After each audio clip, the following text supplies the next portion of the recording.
ராணிப்பேட்டையில் மூத்த குடிமக்கள் மாற்றுத்திறனாளிகளின் வீடுகளுக்கே சென்று ரேஷன் பொருட்கள் விநியோகிக்கப்பட்டது. முதலமைச்சர் மு.க.ஸ்டாலின் முதியோர்களின் வீடுகளுக்கு நேரடியாக சென்று ரேஷன் பொருட்கள் விநியோகிக்கும் தாயுமானவர் திட்டத்தை அண்மையில் துவக்கி வைத்தார். மாதத்தின் 2 மற்றும் 3 தேதிகளில் இத்திட்டம் மூலம் தமிழ்நாடு முழுவதும் ரேஷன் பொருட்கள் விநியோகிக்கப்பட்டு வருகிறது.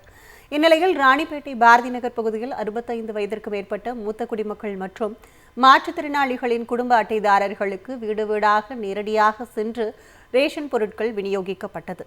இத்திட்டத்தை மூத்த குடிமக்கள் அனைவரும் பயன்படுத்திக் கொள்ளுமாறு மாவட்ட ஆட்சியர் சந்திரகலா வலியுறுத்தினார். ரேஷன் பொருட்களை பெற்றுக்கொண்ட மூத்த குடிமக்கள் முதலமைச்சருக்கு நன்றி தெரிவித்தனர். இந்த அரசு பல நலத்திட்டங்களை செய்து வருகிறது. என்ன மாதிரி வயசான குடும்பங்களுக்கு இது மாதிரி வீடு தேடி ஒரு உணவு திட்டம் மிக சிறப்பான திட்டம். இதற்காக நான் இந்த அரசுக்கு மிக்க நன்றி சொல்ல கடமைப்பட்டிருக்கிறேன். இது ஒரு நல்ல அருமையான திட்டம். வீடு தேடி சீனியர் மோஸ்ட் சிட்டிசன்ஸுக்கு கொடுக்கறது நல்ல விஷயம். இது அப்படியே கண்டினியூ ஆச்சுன்னா நல்லது. உங்களுக்கு இப்போ வீட்டுக்கு வந்து சேருதா சார்? நிச்சயமாக வந்து சேருது.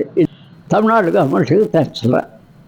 ராணிப்பேட்டையில் மூத்த குடிமக்கள் மாற்றுத்திறனாளிகளின் வீடுகளுக்கே சென்று ரேஷன் பொருட்கள் விநியோகிக்கப்பட்டது. முதலமைச்சர் மு.க.ஸ்டாலின் முதியோர்களின் வீடுகளுக்கு நேரடியாக சென்று ரேஷன் பொருட்கள் விநியோகிக்கும் தாயுமானவர் திட்டத்தை அண்மையில் துவக்கி வைத்தார். மாதத்தின் 2 மற்றும் 3 தேதிகளில் இத்திட்டம் மூலம் தமிழ்நாடு முழுவதும் ரேஷன் பொருட்கள் விநியோகிக்கப்பட்டு வருகிறது. இந்நிலையில் ராணிப்பேட்டை பாரதி நகர் பகுதியில் 65 வயதிற்கு மேற்பட்ட மூத்த குடிமக்கள் மற்றும் மாற்றுத்திறனாளிகளின் குடும்ப அட்டைதாரர்களுக்கு வீடு வீடாக நேரடியாக சென்று ரேஷன் பொருட்கள் விநியோகிக்கப்பட்டது. இத்திட்டத்தை மூத்த குடிமக்கள் அனைவரும் பயன்படுத்திக் கொள்ளுமாறு மாவட்ட ஆட்சியர் சந்திரகலா வலியுறுத்தினார். ரேஷன் பொருட்களை பெற்றுக்கொண்ட மூத்த குடிமக்கள் முதலமைச்சருக்கு நன்றி தெரிவித்தனர்.